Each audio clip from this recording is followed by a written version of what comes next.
चल ठीक है।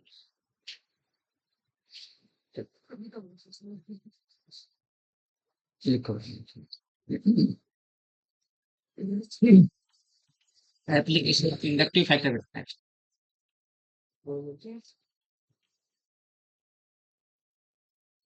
Application of inductive effect.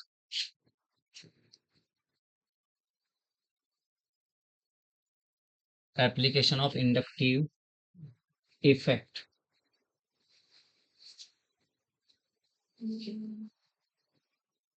Application of inductive effect. Number पहला पॉइंट। पहला पॉइंट है acidity of carboxylic acid. Acidity of carboxylic acid. Acidity of carboxylic acid की बात हो रही है। तो प्लस आई इफेक्ट जो होगा वो इनवर्सली प्रोपोर्शनल टू एसिडिटी होगा बेटा। Plus I effect inversely proportional to acid.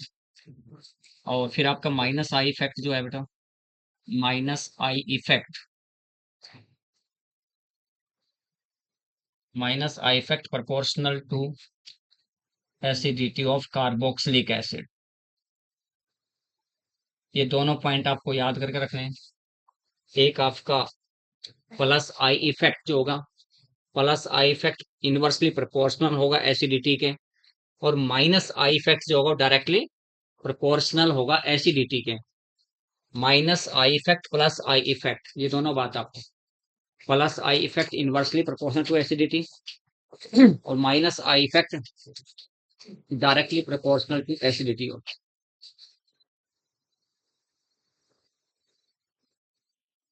देखो बेटा मैंने क्या लिखवा, फटाफट देखो दे।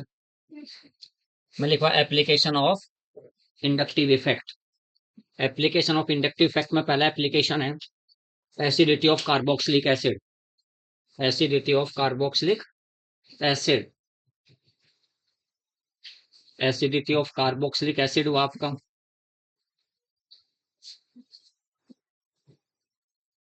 और एसिडिटी ऑफ कार्बोक्सिलिक एसिड में भी आपके टू टाइप्स के हैं, यानी प्लस आई इफेक्ट जो होगा वो एसिडिटी के प्रोपोर्शनल होगा, और माइनस आई इफेक्ट जो होगा वो,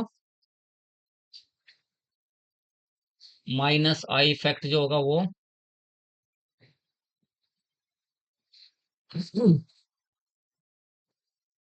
देखिए आपका पॉइंट क्या होता है। एग्जाम्पल्स में आपको देखना है।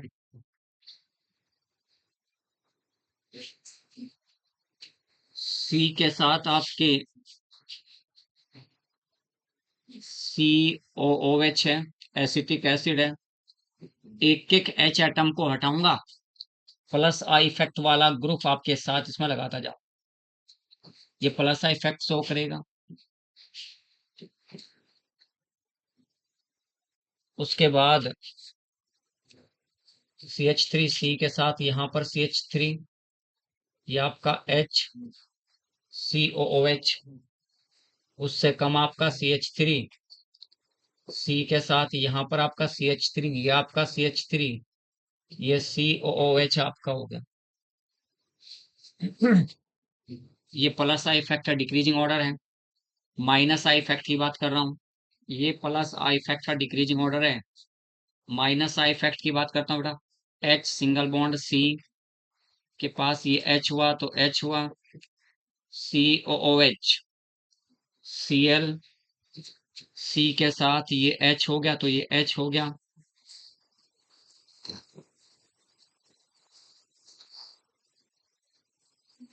COOH।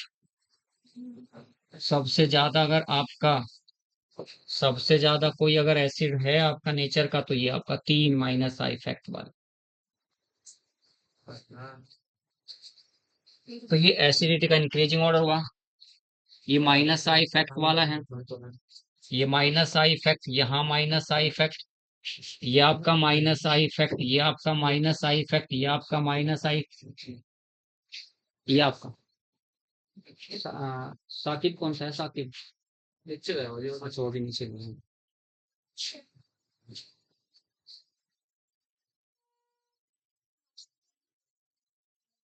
डोरी नीचे बैठो बेटा, फटाफट बैठो। देखो मैंने क्या कहा है, मैंने कह रहा हूं वहां पे लिखा मैंने एप्लीकेशंस ऑफ इंडक्टिव फैक्ट लिखा, लीजिए एप्लीकेशन ऑफ इंडक्टिव फैक्ट लिखा है। और एप्लीकेशंस ऑफ इंडक्टिव फैक्ट मैंने लिखा क्या पॉइंट, देखो ध्यान से क्या लिखा है, ये पॉइंट लिखा मैंने एप्लीकेशंस ऑफ इंडक्टिव फैक्ट में एसिडिटी ऑफ कार्बोक्सिलिक एसिड की बात कर रहा हूं। मैंने क्या कहा यहाँ पर, प्लस आई इफेक्ट एसिडिटी के इनवर्सली प्रोपोर्शनल है, माइनस आई इफेक्ट एसिडिटी के डायरेक्टली प्रोपोर्शनल है। तो यहाँ आप खुद देखेंगे क्या पॉइंट करता जा रहा हूं मैं, ये प्लस आई इफेक्ट वाला मिथाइल ग्रुप लगाया एक, यहाँ प्लस आई इफेक्ट वाले मिथाइल ग्रुप हुए आपके दो, फिर यहाँ प्लस आई इफेक्ट वाले मिथाइल ग्रुप आपके कितने हुए बेटा, तीन आपके प्लस आई इफेक्ट वाले मिथाइल ग्रुप आपके ये हुए। तो जैसे जैसे प्लस आई इफेक्ट वाले मिथाइल ग्रुप इंक्रीज हो रहे हैं वैसे वैसे एसिडिटी आपकी डिक्रीज हो रही है। तो वहां मैंने लिखा कि plus I effect inversely proportional to acidity of carboxylic acid होगा। फिर मैंने दूसरी बात कही कि minus I effect directly proportional to acidity of carboxylic acid हो गया आपका, है ना। तो ये एसिडिटी ऑफ कार्बोक्सिलिक एसिड आपको पता चला कि ठीक है सर, पता चल गया कि कैसे कैसे प्लस आई इफेक्ट घटाएगा और माइनस आई इफेक्ट बढ़ाएगा। ऐसा क्यों होता है, ऐसा क्यों होता है कि plus I effect carboxylic acid की एसिडिटी को घटाता है और माइनस आई इफेक्ट एसिडिटी को बढ़ाता है, ऐसा क्यों। ये तो मैंने लिख दिया वैसे ही, आप ना हर बात को पूछें कि ऐसा क्यों हो रहा है, वजह क्या है ना। वजह क्या होती है, सर माइनस आई इफेक्ट में जो होता है ग्रुप टूवर्ड्स होता है, हाँ इंडक्टिव इफेक्ट इंडक्टिव वो फैक्टर, निकलता जितना ज्यादा निकलेगा उतनी ज्यादा एसिडिटी होगी। ये सर हाँ चार्ज डेंसिटी कम हो जाएगी ना, प्लस डेंसिटी कम हो जाएगी, ठीक है। अच्छा तुम्हारे विचार में, जैसा अभी अभी हमें पढ़ा कंडीशन ऑफ कॉन्जुगेशन, एक मेरे पास फिनॉल है और दूसरा हमारे पास बेटा एसिटिक एसिड है, तो इन दोनों में स्ट्रॉन्ग एसिड कौन सा है, phenol. Phenol is more acidic in nature yes sir. और एसिटिक एसिड कम होगा। ऐसे कैसे पता चला हमें, सब वो इजीली निकल जाएगा। फिनॉल से H plus ions is, yes पहला आप उतारें, उतारने के बाद आज तो आप लोगों को यही पता चला होगा कि टीचर का लेवल क्या है, कहाँ तक ही जाता है। अभी तो आज तो यही पहले दिन पता चला है। तो आप बेफिक्र रहें, ये जो आपने अभी अभी जो क्वेश्चंस कहा जिसका आंसर आपने दिया वो रॉन्ग है, बिल्कुल 100% रॉन्ग है। फिनॉल ज्यादा मोर एसिडिक नहीं होता, acetic acid will be more acid than the phenol. आप कह रहे हो कि phenol is more acid than the acetic acid, आप कहते फिनॉल के OH से H इजिली रिलीज हो जाता है, तो ये बात आपकी सही नहीं है। Phenol is not more acidic, acetic acid more acid than the phenol. Acetic acid की एसिडिटी फिनॉल से ज्यादा होती है, क्यों होती है इस बात को आप देखेंगे। और मैं क्या कह रहा हूं कि आप कैसे समझ रहे हो कि plus I effect carboxylic acid की एसिडिटी को घटाता है, as the number of plus I effect group increases in the carboxylic acid then the acidity decreases। और इधर यहाँ पर आपका माइनस आई इफेक्ट के जैसे जैसे हेलोजन एटम्स आपके बढ़ते गए एसिडिटी आपकी बढ़ती गई है। तो होता क्या है, आपको ध्यान से देखना है, क्या कारण क्या है, रीजन क्या है इसका, कैसे ये ऐसा होता है। तो आपको समझना होता है, देखो कैसे समझते हैं। आप लोगों को अगर मैं पूछता हूँ कि डेफिनेशंस बताओ एसिड होता क्या है, व्हाट द एसिड, तो आप क्या कहते हैं, ये आपके पास CH3COOH है, ये तो चलो बाई कास्ट यानी COOH आपका कार्बोक्सिलिक एसिड बना है, इसको मैंने आयनाइज किया है, आयनाइज करने पर ये क्या दे रहा है, ये आपका O नेगेटिव और प्लस H पॉजिटिव। अगर कोई आपसे पूछता है कि व्हाट द एसिडिक, एसिड क्या होते हैं, डिफाइन द एसिड, तो एसिड क्या होते हैं, those substance whose aqueous solution gives H plus ions on ionisation. जिस सब्सटेंस का एक्वस सॉल्यूशन आयनाइजेशन पर H प्लस आयन देता है उसे आप एसिड कहते हैं, but this is the incomplete definition. यानी क्या होता है कि दो substance whose aqueous solution gives the H plus ions on ionization and the anion should be stabilized by resonance। H plus ion निकालना पहली कंडीशन, दूसरी कंडीशन है कि H प्लस आयन निकालने के बाद जो एनायन बनता है उसने रेजोनेंस शो कर, अगर करेगा तभी आपका ये कंपाउंड एसिड होगा, अगर रेजोनेंस शो नहीं करेगा तो फिर एसिड नहीं होगा। अगर ये स्टेबलाइज बाय रेजोनेंस है, स्टेबलाइज्ड बाय रेजोनेंस है, अभी इसके आगे हम रेजोनेंस ही पढ़ेंगे, रेजोनेंस इफेक्ट पढ़ेंगे, स्टेबलाइज बाय रेजोनेंस है। क्यों? क्योंकि ये पेयर ऑफ इलेक्ट्रॉन इस पाई बॉन्ड के साथ कॉन्जुगेशन में है। ये pair of electrons pi bond के साथ कॉन्जुगेशन में है तो रेजोनेंस शो कर रहा है। तो मैंने क्या कहा कि किसी सब्सटेंस के द्वारा H प्लस आयंस मात्र निकालने से वो एसिड नहीं हो जाता। H प्लस आयन निकालना है, H प्लस आयंस निकालने के बाद एनायंस ने रेजोनेंस शो करना चाहिए।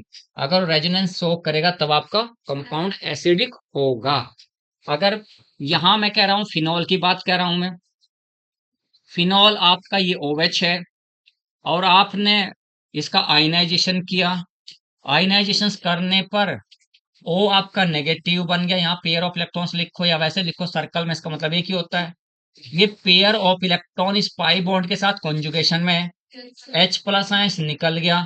तो यहाँ जब रेजोनेंस ऑफ फिनॉक्साइड आयन आप चेक करते हो तो टीचर्स लोगों ने आपसे बताया हुआ कि जिस एनायन की जितनी ज्यादा रेजोनेटिंग स्ट्रक्चर्स होगा उतना ही ज्यादा स्टेबल होगा, एनायन जितना ज्यादा स्टेबल होगा वो कंपाउंड उतना ही ज्यादा एसिडिक होगा।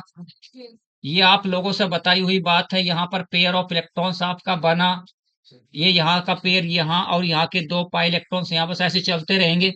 समझ गए इस बात को? लेकिन किसी भी एसिड की जो स्ट्रेंथ है, स्ट्रेंथ ऑफ एसिड किस पे डिपेंड करती है?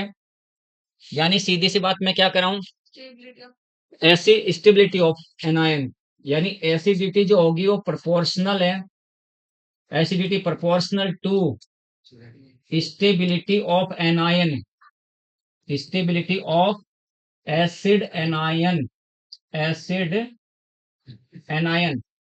तो यानी मैं क्या कह रहा हूं, मैं कह रहा हूं कि जो दो आपके पास एसिटिक एसिड की बात हो रही है और फिनॉल की बात हो रही है, जो आपसे क्वेश्चन पूछा गया उसी बात को मैं समझा रहा हूं। एसिटिक एसिड से जो आपको एनायन बना वो एसिटेट आयन बना, और फिनॉल से जो आपको एनायन मिला वो आपका फिनॉक्साइड आयन बना। ये आपका फिनॉक्साइड आयन है, ये आपका एसिटेट आयन है। मैं कह रहा हूं कि कंपेरेटिवली दोनों की बात करता हूं, मैं कहता हूं ये मोर स्टेबल है, ये मोर स्टेबल है और ये आपका लेस स्टेबल है। ऐसा क्यों हुआ? वो मोर स्टेबल या लेस स्टेबल, फिनॉक्साइड आयन की तो नंबर ऑफ रेजोनेटिंग स्ट्रक्चर ज्यादा होंगी, ज्यादा होंगी तो ज्यादा स्टेबल होना चाहिए, ठीक है। बट आप कंडीशंस देखो कहाँ, यहाँ डी लोकलाइजेशन ओ ओ के बीच में हो रहा है। यहाँ फिलहाल नेगेटिव चार्ज ओ के पास है, यहाँ नेगेटिव चार्ज ओ के पास है, तो delocalisation between the same atom हो रहा है। यहाँ डी लोकलाइजेशन फिलहाल ओ के पास पेयर ऑफ इलेक्ट्रॉन्स, फिर किसके पास, सी के पास है। जैसे कह देते हैं कि हाँ यार ये तो, यानी अगर वैसे नॉर्मली अगर जनरली बात करते हैं, जनरली बात क्या करते हैं कि अरेंज मैरिज स्टेबल होती है, लव मैरिज स्टेबल होती है, तो क्या कहते हैं, जो भी किसी से पूछोगे 90% लोग यही कहेंगे कि नहीं अरेंज मैरिज स्टेबल होती है, लव मैरिज स्टेबल नहीं होती। तो यहाँ इसका मतलब क्या होगा, इन दोनों की एनर्जी डिफरेंट है, ओ की और सी की एनर्जी डिफरेंट है, डिफरेंट एटम है, डी लोकलाइजेशन डिफरेंट एटम के बीच में हो रहा है। तो यानी इसका मतलब सेम एनर्जी के एटम के बीच में नहीं है। अगर कहीं रिश्ता आपस में बनाते हैं कहीं, अगर रिश्ते में यानी एक अमीर हो एक गरीब हो तो थोड़ा मुश्किल चलता है वो रिश्ता, चलता है तो मुश्किल चलता है। अगर दोनों इक्वल हैसियत के होते हैं तो फिर अच्छे से स्टेबल होते हैं। तो इक्वल हैसियत के कौन हुए, ये ओ दोनों। तो इसलिए यहाँ ये बेटर डी लोकलाइजेशन है। इसका मतलब ये एसीटेट आयन मोर स्टेबल है, ये आपका मोर स्टेबल नहीं है। फिनॉक्साइड आयन आपका मोर स्टेबल नहीं है, क्योंकि फिनॉक्साइड आयन में डी लोकलाइजेशन आप समझ गए, ओ के और सी के बीच में हो रहा है, डिफरेंट एनर्जी वाले एटम्स के बीच में हो रहा है। पर इसकी ज्यादा रेजोनेटिंग स्ट्रक्चर बन रही हो, लेकिन ये डिफरेंट एनर्जी वाले एटम्स के बीच में डी लोकलाइजेशन हो रहा है। यहाँ डी लोकलाइजेशन सेम एनर्जी वाले एटम्स के बीच में हो रहा है। तो acetate ion more stable then the phenoxide ion. तो अगर एसीटेट आयन मोर स्टेबल है तो आपसे बताएगा कि कॉन्सेप्ट क्या है, acidity directly proportional to the stability of the acid anion, acidity directly proportional to the stability of the acid anion. Saqib Saqib यहाँ आ जा, तो आ गया। अच्छा लेकर अपने बुक बुक इधर आ जा।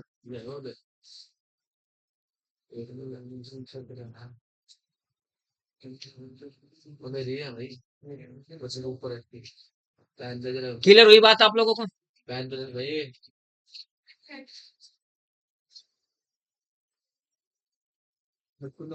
महिमा से कानों पे से हटा ले, आ रही है आवाज तेरे तक? अच्छा आ रही है। तो क्लियर होगी बात में? Yes. अब आप ये नहीं कहेंगे कि हाँ phenol is more acidic then the acetic acid, नहीं है। तो किस पे डिपेंड करता है? डिपेंड किस पे कर रहा है? एसिड आयंस की। मैंने क्या कहा? देखिए मैंने कहा कि ये आपका CH3 COOH है, एक आपके पास CH3HCOOH है, दो एसिड आपके सामने। मैंने इसको आयनाइज करा, आयनाइज करने के बाद यहाँ H है तो यहाँ H है, ये आपका COO आपका नेगेटिव बना, प्लस आपका H प्लस आयन निकल गया। ठीक है, अब आप दोनों ये, अब आप ये बताएंगे ठीक है सर कौन सा ये वाला एनायन ज्यादा स्टेबल है या नीचे वाला एनायन ज्यादा स्टेबल है?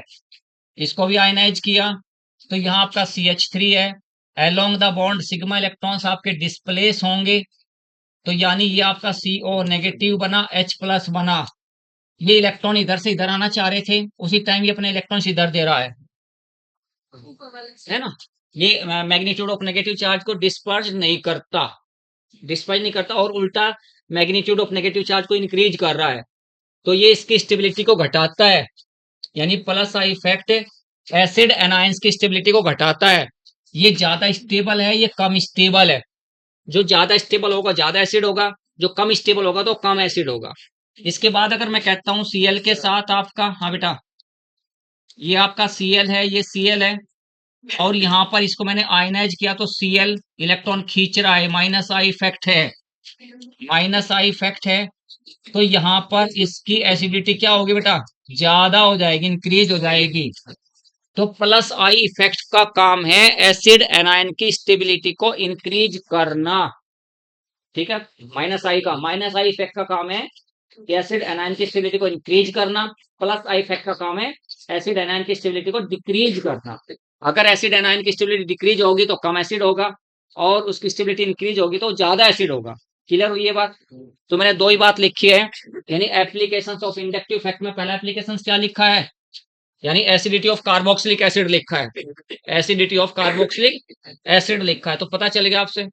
क्वेश्चंस आपको साथ के साथ दी जाएंगी सीट्स, ऑर्गेनिक आपको सलीके से कराई जाएगी, सारी सीट्स आपको जीओसी होते ही फिर आपको 200 क्वेश्चंस मिलेंगे, उनसे बाहर आपका मेडिकल का क्वेश्चन आया तो मुझे बता देना आप एक बार भी। नहीं आएगा बिल्कुल भी। दूसरा पॉइंट आपका, दूसरा एप्लीकेशन है बेटा basicity of amines, basicity of amines inductive effect का दूसरा जो आपका एप्लीकेशन है वो है बेसिसिटी ऑफ एमाइंस, एमाइंस की बेसिसिटी।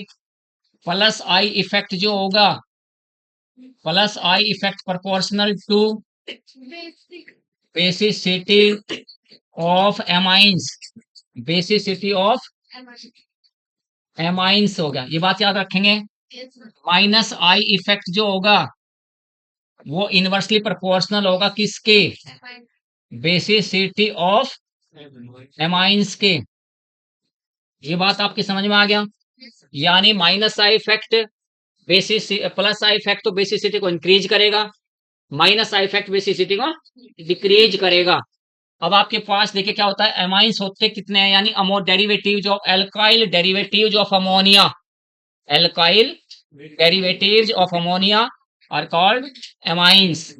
ये आपके पास अमोनिया है, ये आपके पास अमोनिया, और एक एक एच एटम को मैं हटाता जा रहा हूं, एल्काइल ग्रुप लगाता जा रहा हूं। देखो ध्यान से, एक एल्काइल ग्रुप यहां लगाया तो इसकी डिग्री कितना हुआ, कितनी डिग्री का एमाइंस है ये? 1 डिग्री, क्योंकि एन के पास 2 H हैं। फिर आपका ये कितनी डिग्री का है बेटा? 2 डिग्री। उसके बाद ये कितनी डिग्री का है? 3 डिग्री आपका, ये आपका 3 डिग्री एमाइंस है।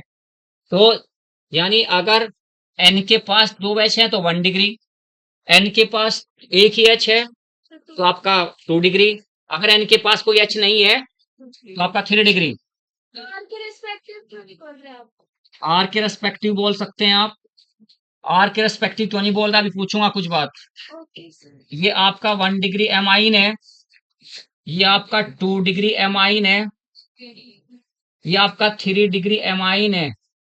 मैं आर के रेस्पेक्ट में क्यों नहीं बोल रहा, मैंने पूछा ये कितनी डिग्री एमाइंस है, ये भी एक एमाइंस एग्जांपल में चलो डाल रहा हूं। इस एमाइंस की डिग्री बताओ कितनी होगी, इस एमाइंस की डिग्री कितनी होगी, 3 डिग्री, क्योंकि एन के पास कोई एच नहीं है, उस एन के पास कोई एच नजर नहीं आ रहा, तो 3 डिग्री हो गया, यानी हो गया ना एच के रेस्पेक्ट में। एन को देखते हैं, एच के रेस्पेक्ट में देखते हैं। अगर इस एमाइंस की बात करता हूं, ये कितनी डिग्री का है, ये एमाइंस है आपकी, कितनी डिग्री का हुआ, ये 2 डिग्री एमाइंस हुआ, क्योंकि इसके पास एक एच है, ये 2 डिग्री एमाइंस हुआ, वो आपका 3 डिग्री एमाइंस हुआ।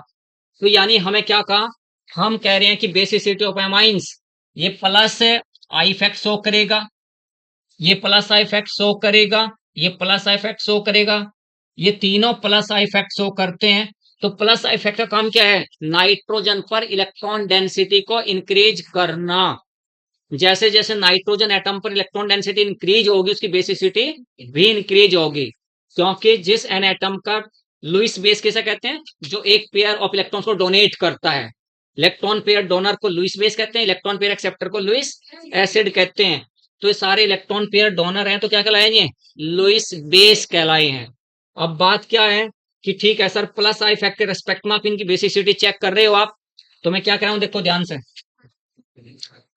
According to plus I effect, according to plus I effect, basicity of amines, basicity of amines should be, basicity of amines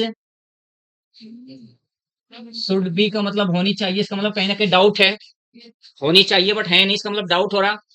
तो सबसे कम बेसिक आपका होना चाहिए NH3, सबसे कम, उससे ज्यादा आपका होना चाहिए RNH2, उससे ज्यादा आपका होना चाहिए R2NH होना चाहिए, और सबसे ज्यादा आपका R3N होना चाहिए। ठीक है, according to plus I effect, plus I effect basicity of amine should be, but यहां क्या लिख रहा हूं, but basicity of amines, basicity of amines affected by steric effect. Steric effect पता है क्या होता है, steric effect, by steric effect, यानी देखो ध्यान से मैं क्या कह रहा हूं, मैं कह रहा हूं कि आपके पास एक तो ये है NH3, देखो ध्यान से मैं क्या कह रहा हूं, आपके पास NH3 है, N के साथ एक C यहां लिखा, H लगाया, एक H यहां लगाया, और एक H आपने यहां लिखा। इस N के पास टेट्राहेड्रली H जोड़ रहा हूं बेटा मैं, ये H जोड़ा, पेयर ऑफ इलेक्ट्रॉन ये रहा, इसके साथ H ये जोड़ा, H ये जोड़ा, और एक H ये जोड़ा, तीनों मिथाइल ग्रुप। यानी मैंने क्या लिखा, इसके पास कोई H नजर आ रहा क्या आपको, नहीं H नजर आ रहा, H नजर नहीं आ रहा ना, तो 3 मिथाइल ग्रुप इस नाइट्रोजन एटम को क्या कर रहे हैं, स्टीयर कर रहे हैं, घेर रहे हैं, स्टीयर कर रहे हैं। बेसिसिटी तो सबसे ज्यादा 3 डिग्री अमाइंस की होनी चाहिए थी, बट स्टेरिक इफेक्ट आ गया यहाँ पर। स्टेरिक इफेक्ट की वजह से क्या होगी, स्टेरिक हिंड्रेंस हो गया, तो बेसिसिटी आपकी डिक्रीज होगी। भले ही इसके पास सबसे ज्यादा इलेक्ट्रॉन डेंसिटी है उस नाइट्रोजन के पास, बट इसका डोनेट करने का रेट नहीं है, डोनेट नहीं कर पाएगा पेयर ऑफ इलेक्ट्रॉन्स को। तो इसका मतलब क्या कर रहा हूं मैं कह रहा हूं basicity of amines determined by inductive as well as steric effect, यानी बेसिसिटी एमाइंस किस पर डिपेंड करेगी, दोनों पे डिपेंड करेगी। ठीक है, तो बेसिसिटी ऑफ एमाइंस दोनों पे डिपेंड करनी है, समझ गए ना, बेसिसिटी ऑफ एमाइंस दोनों पर डिपेंड करेगी। देखो दोनों पे डिपेंड करती है, तो कैसे कहता हूं, बेसिसिटी ऑफ एमाइंस लिख लिया करते हैं साथ के साथ, जैसे मैं बोलता रहता हूं, basicity of amines depends on both inductive as well as steric effect, steric effect आपका, यानी basicity of amines depends on both inductive as well as steric effect आपका। तो देखिए मैं क्या कहता हूं, ध्यान से सुनेंगे। If R is equal to CH3, यानी तुम्हारे पास यहां लिखा हुआ, मैंने NH3 लिखा, फिर मैंने यहाँ RNH2 लिखा हुआ है, उसके बाद R2NH लिखा हुआ है बेटा, फिर आपका R3N लिखा हुआ है। आपको पता चल गया। मैं कह रहा हूं अगर R की जगह मैं CH3 लगा रहा हूं तो आपको याद रखना है कि बेसिसिटी का ऑर्डर कैसे, ऐसे याद रखा करते हैं नंबर के तरीके से। डिक्रीजिंग ऑर्डर लिख रहा हूं मैं आप 213 अमोनिया, यानी अगर आप इन सभी में R की जगह क्या लिखें, CH3 मिथाइल ग्रुप लगाएं तो बेसिसिटी का डिक्रीजिंग ऑर्डर है।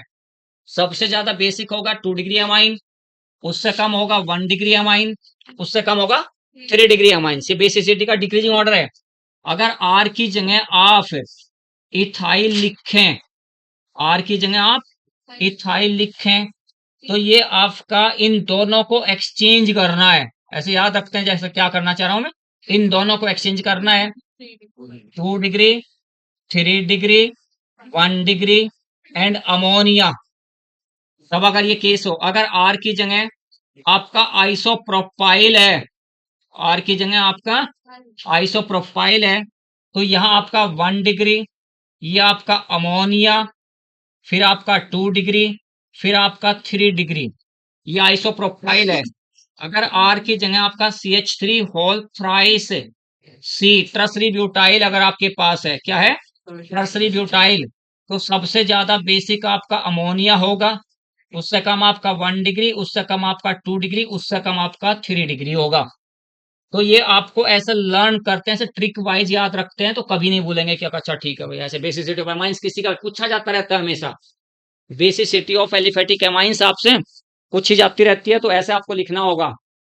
तो ये नंबर याद रखा करते हैं, 213, 231, 123 बाद में तो 123 है, पहले वाले में 213 है, ठीक है। तो ये ऑर्डर याद रखते हैं, किसी को भी अगर पूछता है तो याद रखना हमेशा। एक बात आगे चल के बताएंगे, तो aliphatic amines will be more basic than the aromatic amines. Aromatic amines से एलिफेटिक एमाइंस ज्यादा बेसिक होते हैं।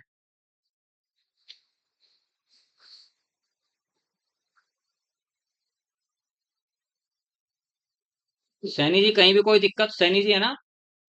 हाँ, तो सैनी जी कहीं भी कोई दिक्कत हो, कोई प्रॉब्लम है, कोई समस्या है, क्वेश्चंस कहीं से कुछ भी आप पूछें। जी सर। महिमा, डू एंड डाई वाला फेज है तेरे पास? महिमा सुन रही है? हाँ ठीक है। ज्यादा से ज्यादा प्रॉब्लम्स निकाल कर ले आया कर, चैप्टर को एक एक को साथ के साथ बैठ के साथ ही था। साक्षी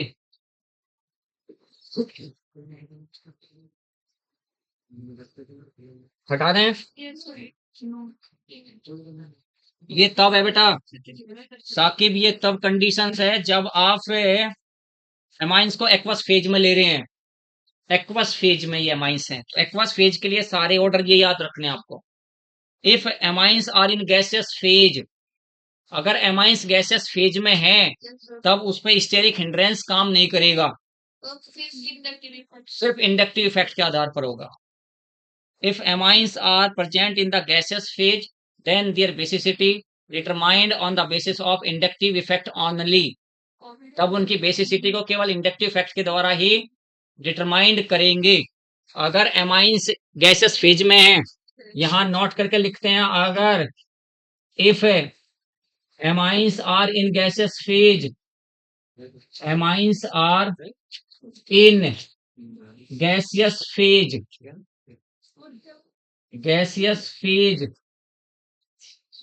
then their basicity will be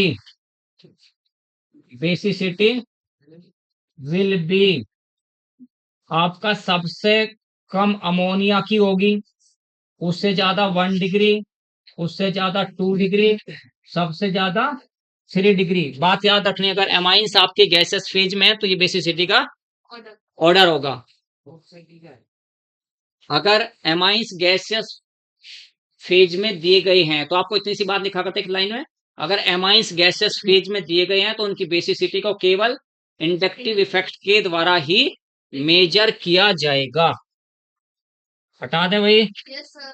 अच्छा भाई एक बात बताइए, ये कंपाउंड आपका एसिडिक है या बेसिक है? ये कंपाउंड आपका एसिडिक है या बेसिक है? ये मैंने कंपाउंड लिखा आपके सामने और n के पास पेयर ऑफ इलेक्ट्रॉन है, तो ये कंपाउंड एसिडिक है या बेसिक है? Yes. n के पास पेयर ऑफ इलेक्ट्रॉन है पक्का, यानी ये H एटम एसिडिक है या नहीं? This is acidic or not? This is acidic in nature or not? क्या ये H एटम एसिडिक है? क्या ये H atom as H plus ions निकल सकता है? तो निकाल कर देख रहा हूं, इस H को एज H प्लस आयंस निकाल कर देख रहा हूं। निकाल कर देखने पर CO, ये O बना, N के पास पेयर ऑफ इलेक्ट्रॉन गया और H प्लस आयंस निकला। मैंने अभी एसिड की कॉन्सेप्ट बताई आपसे, एसिड किन्हें कहते हैं, यानी वे सब्सटेंस जिनका एक्वस सॉल्यूशन, जिन सब्सटेंस का एक्वस सॉल्यूशंस आयनाइजेशंस पर H प्लस आयन देता है, H प्लस आयन प्रोड्यूस करता है। H प्लस आयन दे दिया, Yes, sir. H plus ion देता हो, H प्लस आयन देने के बाद जो एनायन बना, Stable. क्या वो रेजोनेंस शो करता है? Yes, sir. ये जो पेयर ऑफ इलेक्ट्रॉन्स N के पास आया, जितने भी पाई बॉन्ड हैं उन सब के साथ कॉन्जुगेशन में है, Yes, sir. हैं? क्योंकि देखिए पेयर ऑफ इलेक्ट्रॉन, फिर सिग्मा बॉन्ड, फिर पाई बॉन्ड, इस पाई बॉन्ड के साथ ये पेयर ऑफ इलेक्ट्रॉन किस में हो गया? कॉन्जुगेशन में हो गया। तो ये कंपाउंड तो एसिडिक इन नेचर हो गया, एसिडिक इन नेचर है, क्योंकि H प्लस आयंस रिलीज करने के बाद जो एनायन बना स्टेबलाइज बाय रेजोनेंस है, स्टेबलाइज बाय रेजोनेंस है। क्या ये कंपाउंड आपका एसिड है? क्या देखियो मैं क्या लिख रहा हूँ बेटा, आप ध्यान से पढ़े, ध्यान से, बस केवल तुम्हें एक दिन लगेगा मेरी लैंग्वेज को, स्पीड को पकड़ने में। थोड़ा स्पीड, थोड़ा शिकायत रहती है सभी को, स्पीड से सबको शिकायत रहती है कि थोड़ी स्पीड ज्यादा है, बट वो सब समझ आ जाना शुरू हो जाता है। आज तुम्हें वैसे भी स्लो किया होगा, और किसी चीज से शिकायत नहीं है, थोड़ी सी स्पीड से शिकायत रहती है स्टूडेंट्स को, थोड़ी स्पीड ज्यादा है सर आप, ऐसा कुछ नहीं है, स्पीड तो कम कर लेंगे हम आप, बट लेकिन स्पीडली पढ़ना चाहिए, नहीं तो नींद आती है। अगर स्लो आराम आराम से बोलते हैं तो नींद आनी शुरू हो जाती है। ये आपका H प्लस आयन निकाला, क्या ये स्टेबलाइज बाय रेजोनेंस है? No, sir. नहीं है, इसका मतलब ये एसिड Next. नहीं है। क्लियर होगी ये बात? Yes, sir. Applications of inductive effect, पहला एप्लीकेशन तो है कार्बोक्सिलिक एसिड की एसिडिटी को डिटरमाइन करना, कार्बोक्सिलिक एसिड की एसिडिटी को डिटरमाइन करना। Carboxylic acid plus I effect के द्वारा एसिडिटी कार्बोक्सिलिक एसिड की डिक्रीज होगी, Yes. और माइनस आई इफेक्ट उसकी एसिडिटी को इंक्रीज करेगा। डिक्रीज इंक्रीज किस बात पर डिपेंड करती है? सर समझ गए हैं कि सब्सटेंस ने H प्लस आयन देना है, H प्लस आयन देने के बाद एक एनायन बनाना है, उस एनायन को प्लस आई इफेक्ट सब्स्टिट्यूएंट तो डिक्रीज करते हैं, और माइनस आई इफेक्ट जो सब्स्टिट्यूएंट है उसको इंक्रीज करते हैं। माइनस आई इफेक्ट इंक्रीज करता है, एसिड एनायन की एसिडिटी को बढ़ाता है, इसलिए वो एसिडिटी उसकी बढ़ जाती है, और प्लस आई इफेक्ट एसिडिटी को घटाता है Yes, sir. है ना, इसलिए एसिडिटी कम हो जाती है, इनस्टेबिलिटी को घटाता है तो एसिडिटी कम हो जाती है। नेक्स्ट लिखते हैं बेटा, नेक्स्ट एप्लीकेशन तीसरा, stability of carbocation, stability of carbocation, stability of carbocation plus I effect proportional to stability of carbocation. ये आगे वैसे पढ़ाएंगे हम आपसे, लेकिन यहां भी आपको याद रखना है प्लस आई इफेक्ट क्या करता है। Minus I effect inversely proportional to stability of carbocation, stability of carbocation. Plus I effect बढ़ाता है, माइनस आई इफेक्ट घटाता है। ये आपके पास मिथाइल कार्बोकैटायन है, 3H है, मिथाइल है, फिर यहाँ R लगा दिया Yes. तो मैग्नीट्यूड ऑफ पॉजिटिव चार्ज को कम कर रहा है, ये तो बढ़ गया, थोड़ा सा स्टेबल ज्यादा हो गया। फिर 2 लगा दिया प्लस आर इफेक्ट वाले ग्रुप आपके सामने, यहाँ Yes. एक आपका ये प्लस आई तो ये आपका H हो गया, फिर 3 लगाए प्लस आर इफेक्ट वाले ग्रुप आपके, ये आपका 3 यहां पर, ये आपका प्लस आई। जैसे जैसे प्लस आई इफेक्ट वाले ग्रुप बढ़ते जा रहे हैं वैसे वैसे स्टेबिलिटी भी बढ़ती जा रही है। इसका उल्टा कर देंगे, अगर यहाँ जहां जहां आर लगाए वहां CL BR IOH लगा देंगे तो स्टेबिलिटी क्या हो जाएगी, डिक्रीज हो जाएगी। चलो आप लोग बताएंगे। सैनी जी देखो एक छोटा सा क्वेश्चन लिख रहा हूं, बहुत छोटा सा लिख रहा हूं केवल। मैंने कहा कि inductive effect depend on distance, inductive effect depend on distance पर डिपेंड करता है। महिमा क्वेश्चन हटा तू क्या बेटा, महिमा देख मैं क्या पूछ रहा हूँ। तो तेजी साइड से नहीं करना है। हाँ बस मैं वैसे ही कर देता हूँ इसे। तो मैं जानना चाह रहा हूं आपसे, देखिए महिमा क्या सोच पूछ रहा हूं, देख ध्यान से। यहाँ Cl2 CHCOOH और एक NO2 CH2 CH2 COOH, इन दोनों में से कौन ज्यादा एसिडिक है? मैंने आप लोगों से माइनस आई इफेक्ट की पावर लिखवा दी अभी भी, देखो है ना। एक क्वेश्चंस लिख रहा हूं मैं अभी, देखो क्वेश्चंस लिख रहा हूं। Arrange in the increasing order, arrange in the increasing order of acidity, arrange in the increasing order of acidity. आपके सामने पहले लिखा मैंने NH3 प्लस CH2COOH, एक लिखा है फर्स्ट। फिर मैंने लिखा है दूसरा CN CH2COOH, ये मैंने सेकंड लिखा है। थर्ड लिखा मैंने CHO CH2COOH, ये मैंने थर्ड लिखा है। फोर्थ लिख रहा हूं मैं NH2 CH2COOH। इनको आप एसिडिटी के इंक्रीजिंग ऑर्डर में अरेंज करेंगे। आप फटाफट खोलिए, माइनस आई इफेक्ट वाले ग्रुप लिखवाए मैंने साथ साथ आपको ABCD करके 4 पार्ट में। सबसे ज्यादा माइनस आई पावर किसकी है? माइनस इसकी सबसे ज्यादा पावर है। उसके बाद CN वाला ये हो गया। उसके बाद CHO की है। उसके बाद NH2 की है। पता चलेगा कैसे वहां पर माइनस आई इफेक्ट अप्लाई कैसे करते हैं। तो सबसे ज्यादा अगर कोई एसिड है तो फर्स्ट ही है, उससे कम एसिड है तो सेकंड है, उससे कम है तो थर्ड है, उससे कम है तो आपका फोर्थ है। तो चारों ऑर्डर आपको याद रखने हैं। बट इन दोनों में से कौन ज्यादा एसिडिक है? ये दोनों Cl2 पहले ही कार्बन पे है, NO2 दूसरे कार्बन पर है, यानी ये इफेक्ट थोड़ा सा दूर हो गया, ये पास है। तो ये पहले वाला ज्यादा एसिड होगा, ये आपका कम एसिड होगा। दूसरा पहले वाला ज्यादा एसिड है, क्योंकि जैसे जैसे डिस्टेंस बढ़ेगी वैसे वैसे माइनस आई इफेक्ट का इफेक्ट कम डिक्रीज होता चला जाएगा। याद रहेगी ये बात। चलो इस पर क्वेश्चंस क्योंकि साथ के साथ आपको दिए जाएंगे। थोड़ा सा अलग तरीका है, पिछली बार थोड़ा सा अलग तरीके से था, और की बार अलग तरीका है। महिमा जैसे 3 लेक्चर हो जाएंगे तो 3 लेक्चर के फिर 30 क्वेश्चंस आपको दिए जाएंगे। देखेंगे 30 क्वेश्चंस में से कितना आप कर पाते हैं, क्योंकि हर 3 लेक्चर पे 30 क्वेश्चन का टेस्ट आपको बाद में क्लास के जस्ट 10 मिनट में, 30 मिनट का मतलब है 10 मिनट में, 15 मिनट में करके देना। नेक्स्ट लिखते हैं बेटा। तो ये आपको स्टेबिलिटी ऑफ कार्बोकेटाइंस क्लियर हो गया। प्लस आई इफेक्ट क्या करेगा, बढ़ाएगा। माइनस आई इफेक्ट क्या करेगा, ये सही कर ले बेटा। यहाँ ये सबसे ज्यादा स्टेबल है, ये उल्टा लगा दिया तुमने।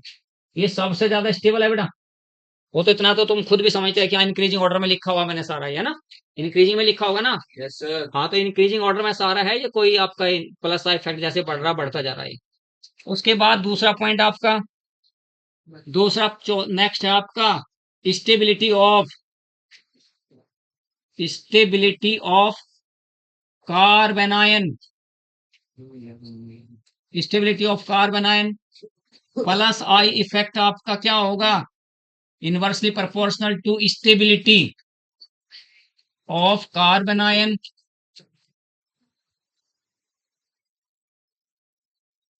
और भाई माइनस आई इफेक्ट क्या होगा, minus I effect proportional to stability of carbon ion. Clear हुई बात है? यहाँ पर देखियो, अगर मुझे बता दो फटाफट, ये आपके पास साइन अपने आप लोग लगाएंगे प्लस माइनस का। यहाँ आर आपका है, ये माइनस हुआ,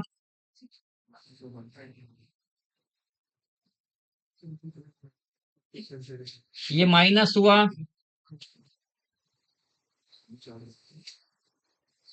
ये आपका माइनस हुआ। सबसे ज्यादा स्टेबल कौन है?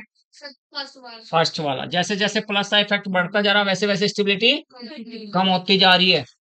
ठीक है, और इसका उल्टा कर दें, अगर जहां जहां आर है वहां वहां क्या करते हैं हम, अगर Cl कर दें, Br कर दें, NH2 कर दें, OH कर दें, तो फिर वो डिक्रीज यानी इंक्रीज होती चली जाएगी। माइनस आई इफेक्ट इंक्रीज करेगा और प्लस आई इफेक्ट डिक्रीज करेगा। तो इंडक्टिव इफेक्ट की 4 एप्लीकेशन है, आगे भी आपके देंगे। नेक्स्ट लिखो फटाफट, उतारो उतारो फटाफट उतारो।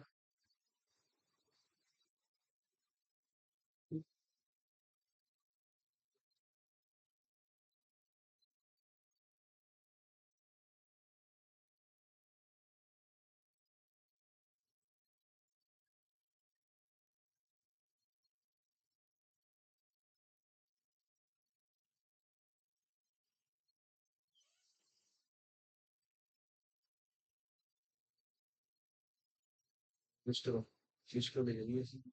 गया बेटा? Yes sir. चलो आगे।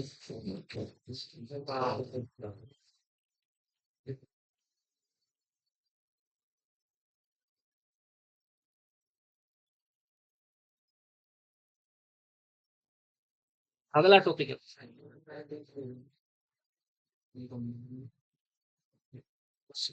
नेक्स्ट लिखते हैं बेटा, इलेक्ट्रोमेरिक इफेक्ट। हाँ, इलेक्ट्रोमेरिक इफेक्ट आपका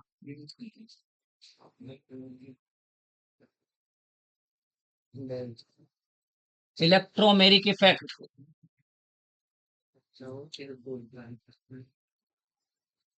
इलेक्ट्रोमेरिक इफेक्ट लिखे बेटा। It is a temporary effect, it is a temporary effect. If it is a temporary effect and is shown by those compounds, and is shown by those compounds, and is shown by those compounds, and is shown by those compounds which having at least one pi bond. हाँ, shown by those compounds which having at least one pi bond. It is defined as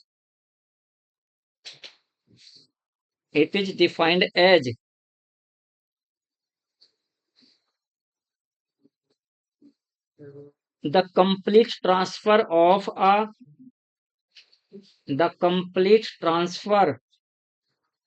हाँ, it is defined as the complete transfer of a shared pair of shared SHARED shared pair of pi electrons, shared pair of pi electrons to the one of the atom,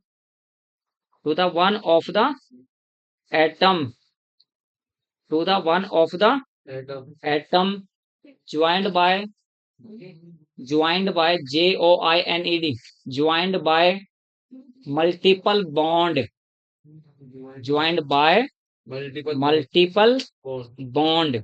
on the demand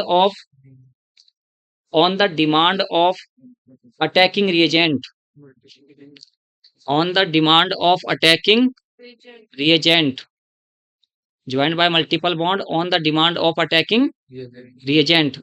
attacking reagent की demand पर यानी पाई electron का transfer होगा एक atom से दूसरे atom की ओर। देखो इलेक्ट्रोमेरिक इफेक्ट, अगर आप ये वर्ड देखते हैं, इलेक्ट्रो का मतलब इलेक्ट्रॉन, मेरिक का मतलब माइग्रेशन। Yes. इलेक्ट्रो का मतलब इलेक्ट्रॉन, मेरिक मतलब माइग्रेशन। माइग्रेशन सर्टिफिकेट जो आप लेते हैं, टीसी जो लेते हैं, ट्रांसफर सर्टिफिकेट, और टीसी और ये माइग्रेशन सर्टिफिकेट एमसी आपका। तो transfer of pi electron from one atom to another atom on the demand of attacking reagent is known as the electromeric effect. यानी सीधी सी बात है, अच्छा ठीक है sir, transfer of pi electron from one atom to another on the demand of attacking reagent is known as the electromeric effect. तो pi electron का ट्रांसफर होगा क्योंकि it is a temporary effect and shown by those compound which having at least one pi bond. उन compounds के द्वारा show किया जाएगा और जिनके पास कम से कम एक आपका पाई बॉन्ड होगा। जैसे यहां पर आपका सी डबल बॉन्ड आपका ओ हो गया, C double bond O plus आपका यहाँ अटैकिंग रिजेंट, चलो यहाँ नहीं लिखता, एरो पे लिखता हूं, सी डबल बॉन्ड ये एरो पे लिखता हूं, चलो कोई बात नहीं, C double bond C, alkene का देख लें, न्यूक्लियोफाइल दोनों आते हैं, ये आपका प्लस ई इफेक्ट, यानी ये आपका क्या है, इलेक्ट्रोफाइल है। क्या है ये? Electrophile. इलेक्ट्रोफाइल। ट्रांसफर यहां से यहां किया है, पाई इलेक्ट्रॉन का ट्रांसफर किया है, तो इसके साथ ये जुड़ जाएगा आपका। तो यहाँ सी के साथ आपका पॉजिटिव चार्ज, इसके पास आपका जुड़ा ई डबल बॉन्ड आपका। लिखो फटाफट,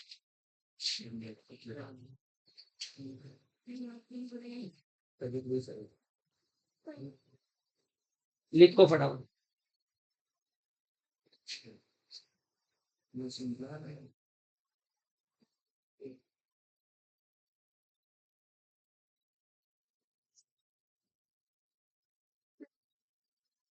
यानी प्लस ई इफेक्ट जब अटैक कर रहे हैं तो देखो यहाँ पे जोड़ता है और ये इलेक्ट्रोमैग्नेटिक इफेक्ट आपका एराइज होता है। हो गया? As soon as attacking agent remove, REMOVED, as soon as attacking reagent removed, the compound gets its as soon as attacking reagent removed, the compound gets its original electronic structure, original electronic structure. तो जैसे ही मैंने देखो निकाला है इसको, तो ये वापस आ गया इसमें ही अपने। टाइप्स ऑफ इलेक्ट्रोमेरिक इफेक्ट आपका, types of electromeric effect, electromeric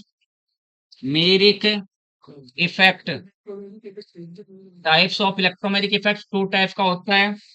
देखो क्या कहते हैं, एक वो टाइप है यानी CH3 single bond CH double bond CH2, जिस एटम पर आप पाई इलेक्ट्रॉन ट्रांसफर कर रहे हैं और उसी एटम पर आपका अटैकिंग रिजेंट अटैच हो जाता है, तो इसे क्या कहते हैं, यानी जिस एटम पर आपने पाई इलेक्ट्रॉन ट्रांसफर किए उसी एटम पर आपका अटैकिंग रिजेंट अटैच हो जाता है, तो उसे क्या कहेंगे, this is called plus E effect. क्या कहलाया ये, प्लस ई इफेक्ट कहलाया है। उसके बाद इसका अपोजिट करेंगे, जिस एटम पर आप पाई इलेक्ट्रॉन ट्रांसफर कर रहे हो उस एटम पर आपका अटैकिंग एजेंट नहीं अटैच होता, दूसरे पर होता है, उससे उस पर अटैच नहीं होता, दूसरे पर अटैच होता है, इसे क्या कहते हो आप, minus, this is called minus E effect. Minus E effect कहलाएगा ये आपका, this is called minus E effect हो गया। क्या पहचान हुई बेटा दोनों की, प्लस ई की और माइनस ई की? देखो क्या पहचान होती है, if pi bond present between similar atom, A pi bond is formed between the similar atom, then the reactions takes place according to electrophilic addition reactions, according to mechanism of electrophilic addition reaction. अगर electrophilic addition reactions होगी तो plus E effect के according होगी, अगर nucleophilic addition reactions होगी तो minus ई के according होगी। अगर कार्बन यानी पाई बॉन्ड सिमिलर एटम के बीच में है तो ऐसा compound plus E effect show करेगा, अगर पाई बॉन्ड डिसिमिलर एटम के बीच में है ऐसा compound minus E effect show करेगा। तो सिंपल सी बात है कि अगर आपका पाई बॉन्ड सिमिलर एटम के बीच में है, ये सिमिलर एटम है दोनों, अगर पाई बॉन्ड सिमिलर एटम्स के बीच में है तो प्लस ई इफेक्ट शो करेगा, अगर पाई बॉन्ड डिसिमिलर एटम के बीच में है तो माइनस ई इफेक्ट शो करेगा। और याद रखना कि जब आपसे ऑर्गेनिक रिएक्शंस पढ़ाए जाएंगे तो ऑर्गेनिक रिएक्शंस में आपको एडिशन रिएक्शंस पढ़ाएंगे, तो एडिशन रिएक्शंस 2 टाइप्स की होंगी, 3 टाइप्स की होंगी। एक है आपका एक होगा आपका इलेक्ट्रोफिलिक एडिशन रिएक्शन, दूसरी होगी न्यूक्लियोफिलिक एडिशन रिएक्शंस, फिर और तीसरी होगी फ्री रेडिकल एडिशन रिएक्शंस। तो 3 टाइप्स की एडिशन रिएक्शंस होंगी, तो ये वहां पे आ जाएगा ये बात इलेक्ट्रोमैग्नेटिक इफेक्ट में। नेक्स्ट लिखो जो मोस्ट इंपोर्टेंट इफेक्ट है जिसमें से क्वेश्चन हर बार आता ही आता है एक, वो आपका है रेजोनेंस इफेक्ट। मोस्ट इंपोर्टेंट, इसमें से क्वेश्चंस बहुत रेयर आता है, इसमें से क्वेश्चंस नहीं आता कभी भी, ठीक है, इसमें से क्वेश्चंस नहीं आता। तो नेक्स्ट जो आपका क्वेश्चन आएगा रेजोनेंस इफेक्ट लिखना है, मोस्ट इंपोर्टेंट है बेटा। रेजोनेंस इफेक्ट में से जरूर क्वेश्चंस एक आएगा, रेजोनेंस इफेक्ट आपने पढ़ना है बेटा, रेजोनेंस इफेक्ट। अच्छा रेजोनेंस होता क्या है, रेजोनेंस होता क्या है, रेजोनेंस किसे कहते हैं बेटा, रेजोनेंस क्या होती है, रेजोनेंस तो एक फिनोमिना है, तो फिनोमिना ऑफ रेजोनेंस होता है ना। बहुत से कंपाउंड तो ऐसे हैं जिन्हें सिंगल लुईस डॉट स्ट्रक्चर्स के द्वारा रिप्रेजेंट किया जा सकता है ना, कुछ कंपाउंड्स ऐसे हैं जिन्हें सिंगल लुईस डॉट स्ट्रक्चर्स के द्वारा रिप्रेजेंट नहीं किया जा सकता। देखो अगर मैं कहने लगूं आपसे कि मिथेनॉल लिखा मैंने आपसे, ये मिथेनॉल है, ये मैंने आपके सामने मिथेनॉल लिखा है, इस मिथेनॉल की क्या कोई दूसरी लुईस डॉट स्ट्रक्चर बना सकते हो क्या आप? जहां आपका पेयर ऑफ इलेक्ट्रॉन्स लोकलाइज्ड है वहीं रहेगा, जहां सिग्मा बॉन्ड है सिग्मा बॉन्ड वहीं रहेंगे, जहां जो एटम है वहीं रहेगा। यानी मिथेनॉल की आपकी स्ट्रक्चर है, बस इसी स्ट्रक्चर से रिप्रेजेंट करेंगे, Lewis dot structure, single Lewis dot structure से। तो कुछ कंपाउंड्स तो ऐसे जिन्हें सिंगल लुईस डॉट स्ट्रक्चर्स के द्वारा रिप्रेजेंट किया जा सकता है, कुछ ऐसे हैं जिन्हें सिंगल लुईस डॉट स्ट्रक्चर्स के द्वारा रिप्रेजेंट नहीं किया जा सकता।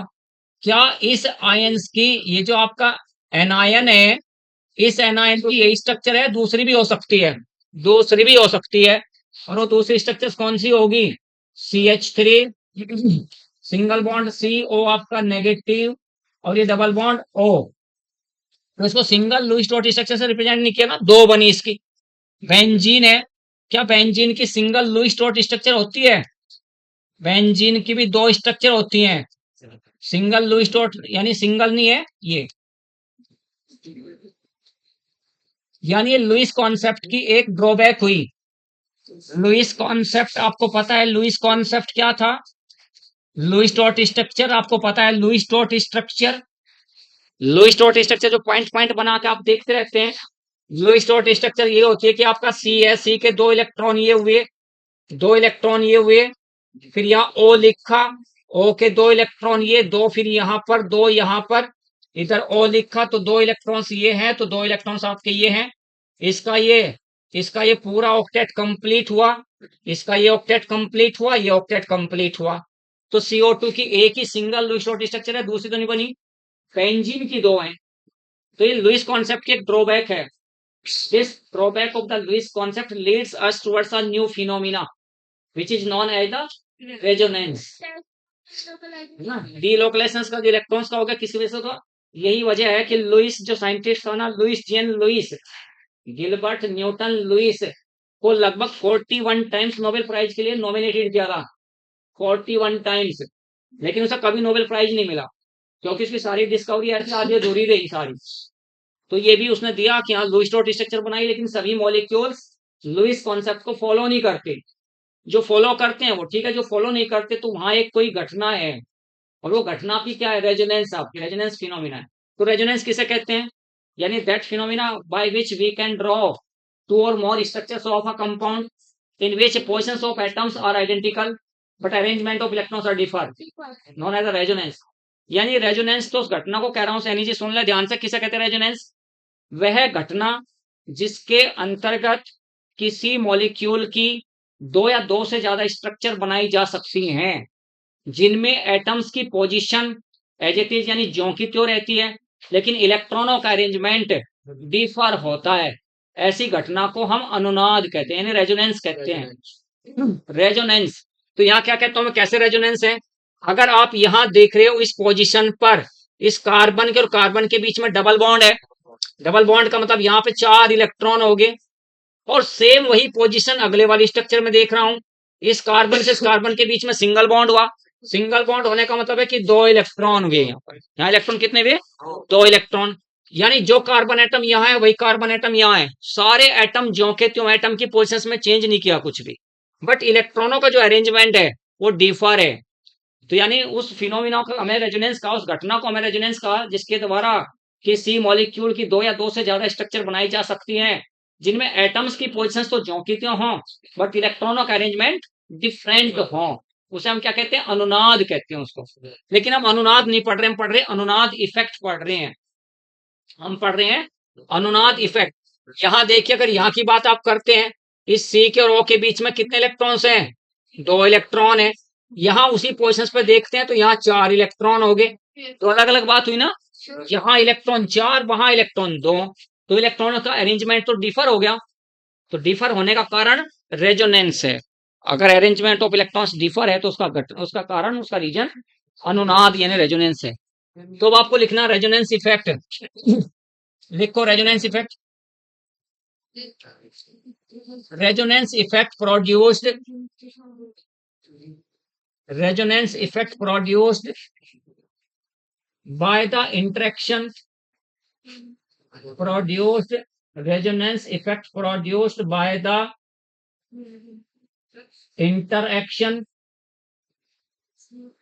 interaction, between two pi bond, resonance effect produced by the interaction between two pi bond or one pi bond and one lone pair of electron,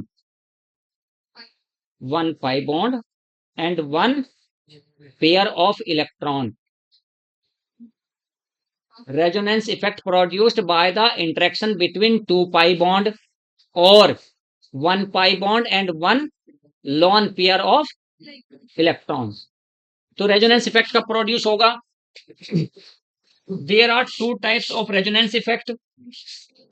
There are two types of resonance effect. There are two types of resonance effect. Number एक आपका plus R effect,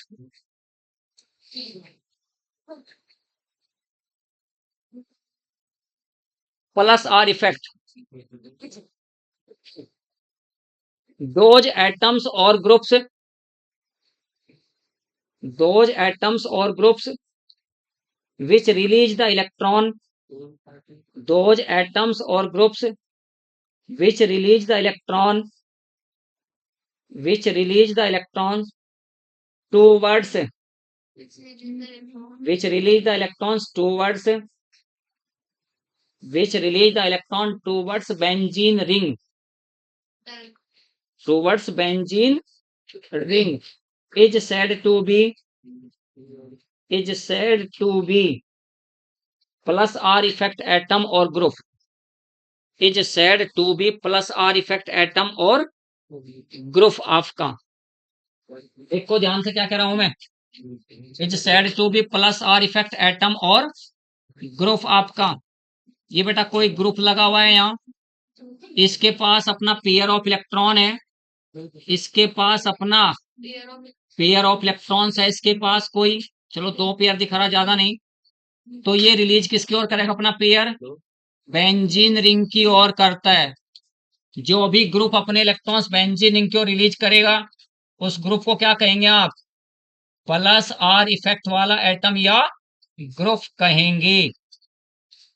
ये 2 electron अब यहां से यहां जा रहे हैं और यहाँ के पाई इलेक्ट्रॉन यहाँ आपके, तो ये आपको सारे ग्रुप यानी ऐसे याद रखेंगे कि वो कौन सा ग्रुप है जो अपने इलेक्ट्रॉन्स इजीली रिलीज करेगा बेंजीन रिंग की ओर। यानी वो ऑर्डर याद रखना है क्योंकि ऑर्डर से ही बहुत सारे क्वेश्चंस बनेंगे।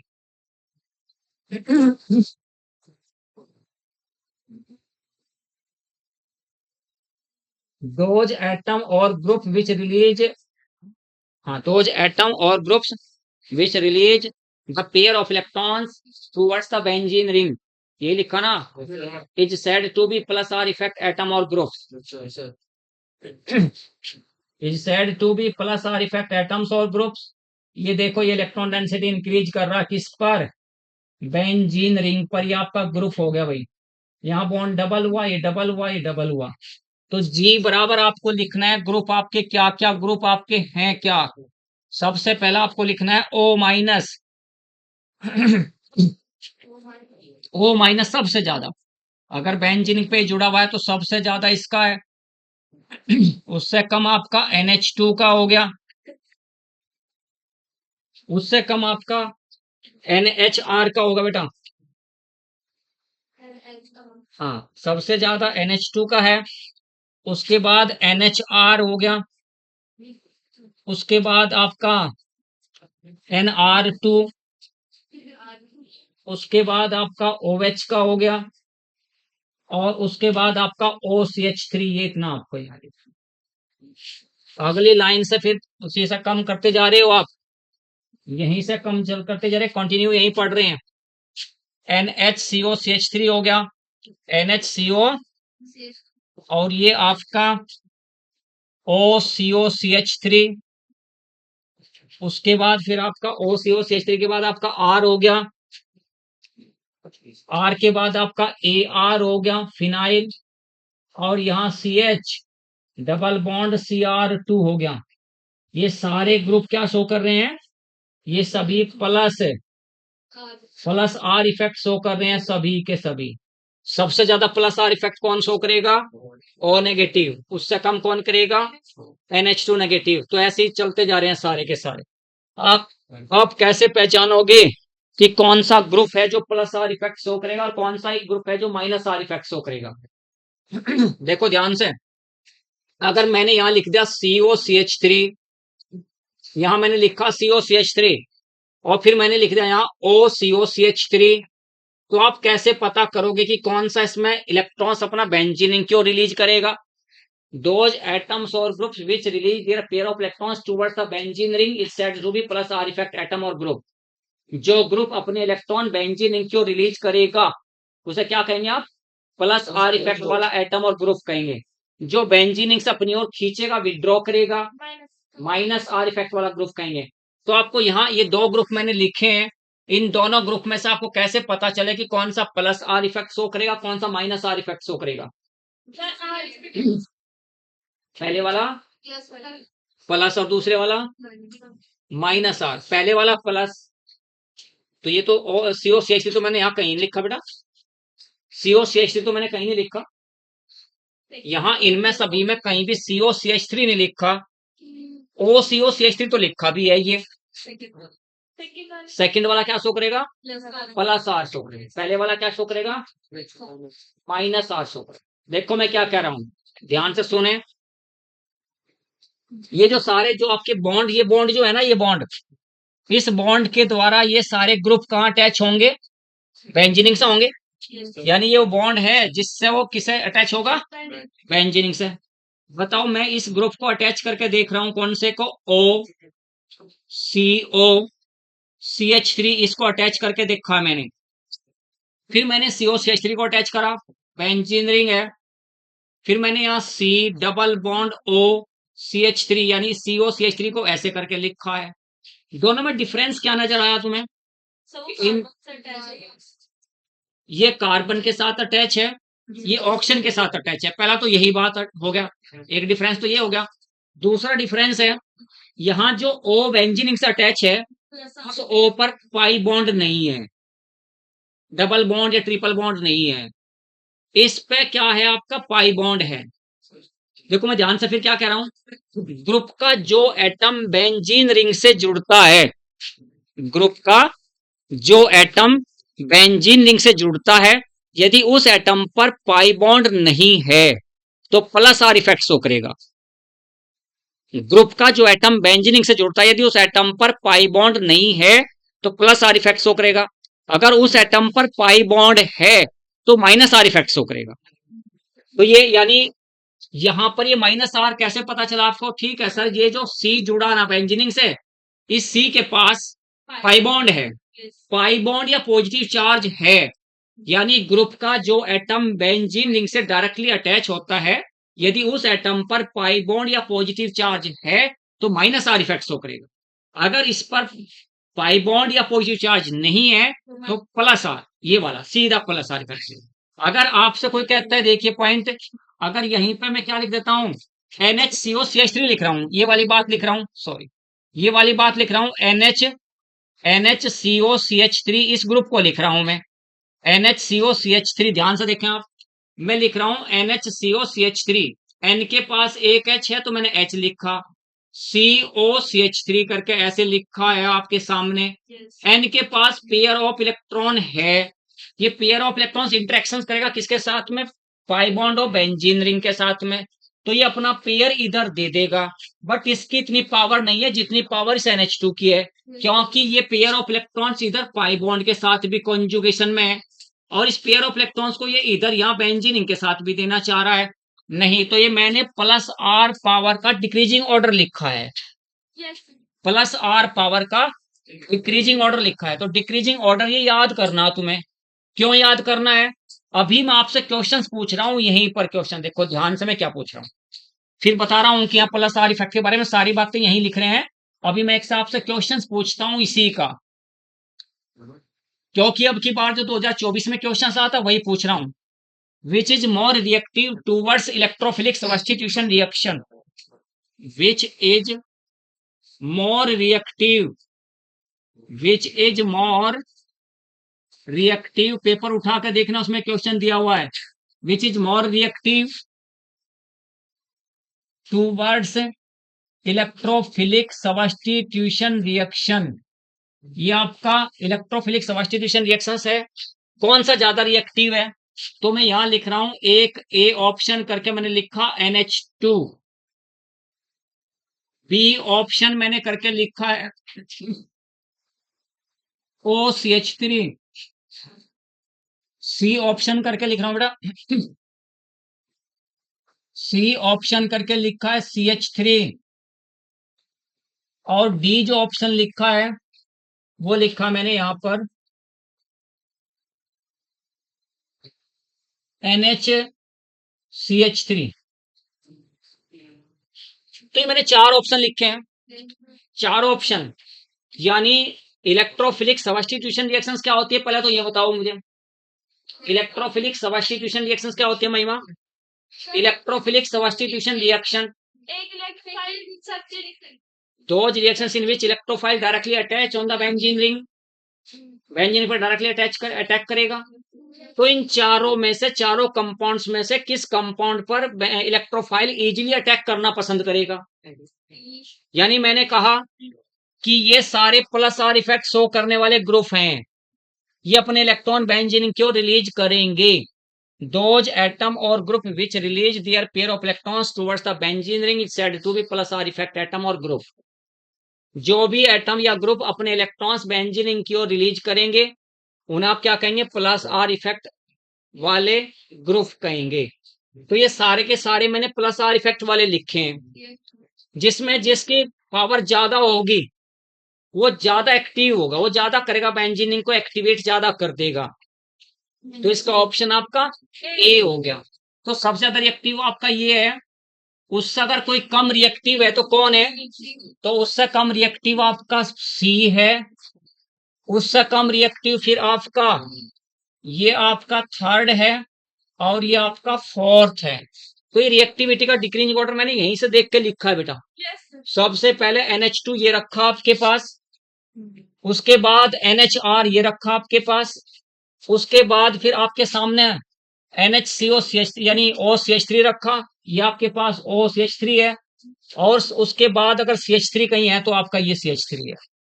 तो ये डिक्रीजिंग ऑर्डर रखा है, अगर आप लोगों को ऐसे ध्यान रखना, तो ये आपके लिए मोस्ट इंपोर्टेंट है ये बात, क्योंकि यही क्वेश्चन आता है, पूछा जाता है कि which is the more reactive towards the electrophilic substitution reaction. तो जो ज्यादा यानी plus R effect activates the benzene ring towards the electrophilic substitution reaction. तो अभी लिखवा रहा हूं कुछ बातें, देखो अभी दोबारा सिस्टम से देखो, पढ़ो एक बार। मैंने क्या लिखवाया, टाइप्स ऑफ रेजोनेंस इफेक्ट लिखवाया।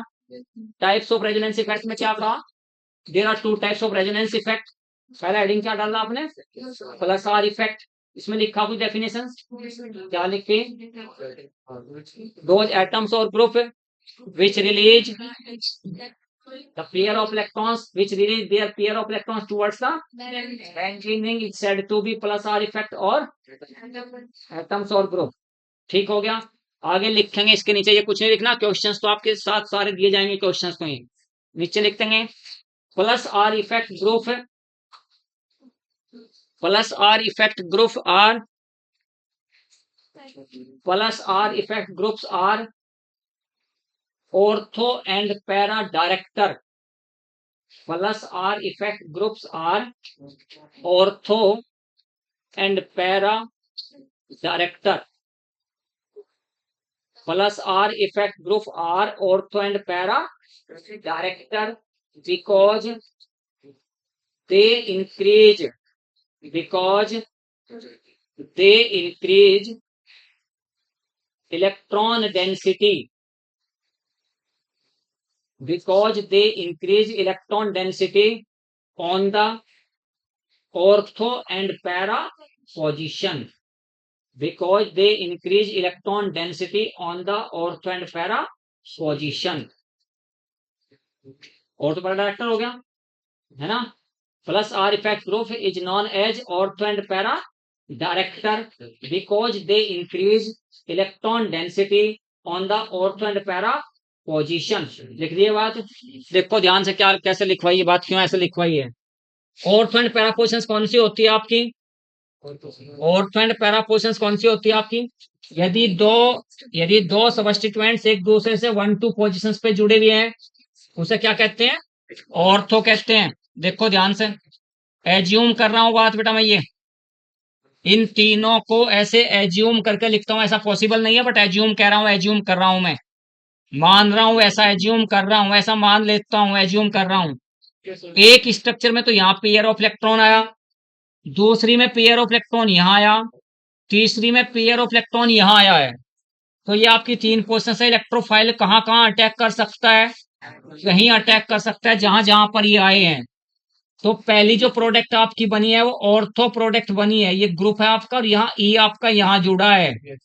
दूसरी बार कहाँ जुड़ा, फिर पैरा पर 1-2 की जगह फिर अब आपका क्या हुआ, 1-4 पोजीशन हुई।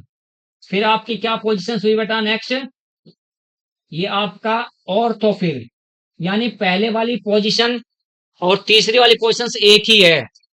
पहले में भी दोनों एक दूसरे से 1-2 पोजीशन पर हैं, इसमें भी दोनों 1-2 पोजीशन पर है, तो बार बार नहीं लिखा करते, एक ही बार लिखते हैं। तो इस पोजीशन को मैं यहां से हटा रहा हूं। तो ये क्या प्रोडक्ट है आपकी, ये तो ऑर्थो है। समझ गए किसे कहते हैं ऑर्थो। अगर बेंजीन रिंग पर दो सबस्टिट्यूएंट एक दूसरे से 1-2 पोजीशंस पर हैं तो ऑर्थो कहेंगे। अगर बेंजीन रिंग पर दो ग्रुप आपके 1-4 पोजीशन पर हैं तो उसे आप क्या कहेंगे, पैरा पोजीशंस कहेंगे। तो ऑर्थो पैरा डायरेक्टर होते हैं प्लस आर इफेक्ट शो करने वाले सारे ग्रुप, है ना। प्लस आर इफेक्ट शो करते हैं, तो आपको याद रखना कि कहां कहां पर ये आपका इलेक्ट्रोफाइल अटैक कर सकता है, यहाँ पर अटैक करेगा। ये वाली पोजीशन और ये वाली पोजीशन सेम है आपकी, ये और ये सेम है, तो कहां कहां अटैक किया पता चलेगा। लिखते हैं आगे लाइन एक, फिर इसे बना लिया करते हैं, साथ के साथ बना लो, ये बात बना लिया करो, ये बना लिया करो कि कैसे ऑर्थो पैरा डायरेक्टर है प्लस आर इफेक्ट वाले group, plus R effect group are ortho and para director. तो कैसे ऑर्थो पैरा डायरेक्टर, तो ऐसे लिख लिया करते, बना ले।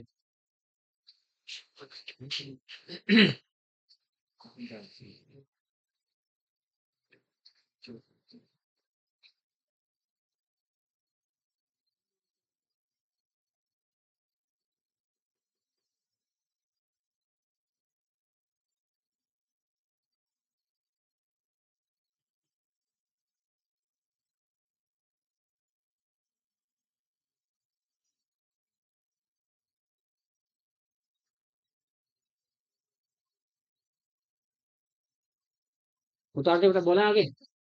प्लस आर इफेक्ट ग्रुप है,